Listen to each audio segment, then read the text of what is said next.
ان ابلیس یدعو عرشہ ویبعث سرایا یفتنون الناس فادناهم منه منزلۃ اعظمهم فتنة یجیء احدهم فیقول فعلت كذا وكذا فیقول ما صنعت شیئا قال ثم یجیء احدهم فیقول ما تركته حتى فرقت بینه وبین امرأتی قال فیدینه منه ویقول نعم انت قال الاعمش اراه قال فیلتزمه رواه مسلم۔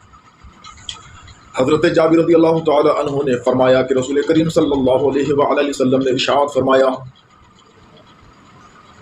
کہ بے شک ابلیس پانی پر اپنا تخت بچھاتا ہے، اور دوسری روایتوں سے پتہ چلتا ہے کہ سطح سمندر پر یعنی سمندر کے پانی پر وہ اپنا تخت بچھاتا ہے، پانی پر تخت بچھاتا ہے۔ تو پانی سے مراد جہاں زیادہ پانی ہوگا، ظاہر بات ہے کہ سب سے زیادہ پانی کہاں پہ ہے؟ سمندر میں ہے، تو وہ اپنا تخت پانی پر بچھاتا ہے۔ ثم یبعث سرایا، اور پھر وہ اپنے فوج کو بھیجتا ہے، اپنی ضروریت کو بھیجتا ہے۔ یفتنون الناس، لوگوں کو گمراہ کرنے کے لیے، فتنے میں ڈالنے کے لیے۔ فادناہم منہ منزلۃ اعظمہم فتنۃ، ابلیس اس میں سے اپنی ضروریت میں سے سب سے قریب اس کو کرتا ہے جو فتنے میں بڑا ہوتا ہے، فتنہ پھیلانے میں، لوگوں کو گمراہ کرنے میں جو بڑا ہوتا ہے اس کو سب سے قریب کرتا ہے۔ پھر ان میں سے کوئی آتا ہے اور کہتا ہے حضور فعلت کذا و کذا، آج میں نے یہ کام کرایا، آج میں نے یہ گناہ کرا دیا، دو مسلمانوں میں لڑائی کرا دی، آج ہم نے قتل کا بازار گرم کر دیا، جھوٹ بلوا دیا، سود کھلا دیا، یعنی جو جو کام اس نے کرائے ہیں، بندوں کو جس طرح سے بھی، اللہ کے بندوں کو جس طرح سے بھی ابلیس کی اولاد راہ راست سے ہٹا کر ہے نا برے اعمال میں لگانے میں وہ جس قدر کامیابی حاصل کرتی ہے شیطان کی اولاد ہے نا، تو وہ کہتی کہ حضور آج میں نے یہ کیا، آج میں نے یہ کیا۔ فیقول ما صنعت شیئا، تو شیطان اتنی بڑی بری خبر سننے کے بعد بھی خوش نہیں ہوتا اور کہتا کہ تم نے کیا کیا، کچھ نہیں کیا۔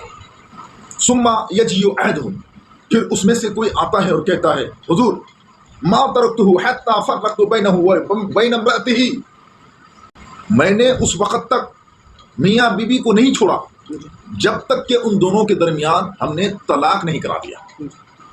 میاں بیوی جھگڑ رہے تھے، ان کو جھگڑے میں اتنا الجھا کے رکھا، اتنا پھنسا کے رکھا ہے نا کہ جھگڑتے ہے نا شوہر نے غصے میں آ کر کے لال پیلا ہو کر کے بیوی کو طلاق دے دیا۔ قال فیدینہ منہ، تو رسول پاک صلی اللہ علیہ وسلم نے ارشاد فرمایا کہ فیدینہ منہ، جیسے ہی یہ شیطان کہتا ہے کہ حضور آج میں نے میاں بیوی کے درمیان طلاق کرا دیا ہے، تو شیطان سنتے ہی اس کی باشیں کھل اٹھتی ہیں اور پھر اس کو اپنے قریب کر لیتا ہے، ہاں تم نے تو بڑا اچھا کام کر دیا۔ وَيَقُولُ نَعَمْ أَنْتَ، اور ابلیس شیطان کہتا ہے نعم انت، ہاں تو یعنی کام کا نکلا، تم نے بڑا کام اچھا کر دیا۔ غرض یہ کہ گناہ ہوتا ہے، مگر میاں بیوی کے درمیان جھگڑا ہوتے ہوتے نوبت طلاق تک پہنچ جائے تو یہ طلاق کا واقع ہو جانا یہ کس قدر سنگین جرم ہے۔ سوسائٹی کے اندر، سماج کے اندر، معاشرے کے اندر میاں بیوی کے درمیان طلاق ہو جانا کس قدر ہلاکت خیز کی باتیں ہیں کہ اس سے ابلیس بہت ہی خوش ہو جاتا ہے نا، اور جو ذلیل ترین اس کی ضروریت میں سے کوئی ہوتا ہے نا، اس کام کو انجام دینے کے نتیجے میں اس کو بڑا ہے نا، اس سے بڑا خوش ہوتا ہے، وہ بغلگیر ہو جاتا ہے، اس سے اس کو قریب کر لیتا ہے۔ فَيَلْتَزِمُهُ، اور اس کو کیا بغل میں چپکا لیتا ہے، اس کو لاتے پکڑتا ہے، مطلب اس کو بغلگیر کرتا ہے۔ اور کیوں نہ ہو، ابو داؤد شریف کے اندر ہے، اللہ کے رسول صلی اللہ علیہ وسلم نے ارشاد فرمایا کہ دنیا کی تمام مباح چیزوں میں اللہ عز و جل کو دنیا کی تمام حلال و مباح چیزوں میں سب سے ناپسندیدہ چیز طلاق ہے تو مباح ضرورتاً، مگر یہ کیا ہے، اللہ کو سب سے زیادہ ناپسندیدہ عمل ہے۔ اور اسی حضرت جابر رضی اللہ تعالی عنہ سے روایت انہوں نے کہا کہ رسول کریم صلی اللہ علیہ وسلم نے ارشاد فرمایا ان الشیطان قد ائس من ان يعبده المصلون في جزیرۃ العرب ولكن في التحریش بینهم۔ حضور علیہ السلام نے ارشاد فرمایا کہ بلا شبہ شیطان مایوس ہو چکا ہے اس بات سے کہ جزیرہ عرب میں نمازی اس کی پیروی کریں گے، ولیکن فی التحریش بینہم، مگر ان لوگوں میں پھوٹ ڈالنے سے وہ مایوس نہیں ہوا ہے، ان لوگوں کو آپس میں لڑانے اس سے وہ مایوس نہیں ہوا ہے۔ تو جزیرہ عرب میں جو مسلی ہے، مسلمان ہے، شرک میں مبتلا ہوں گے، اس کی بات مانیں گے، اس سے تو شیطان مایوس ہو چکا ہے نا کہ اللہ کے ان بندوں نے اللہ کو مان لیا ہے اور نماز و عبادت صرف اللہ کے لیے کریں گے، اس سے تو میں ہاتھ دھو بیٹھا ہوں، اب میں گمراہ نہیں کر سکتا، ٹھیک ہے۔ لیکن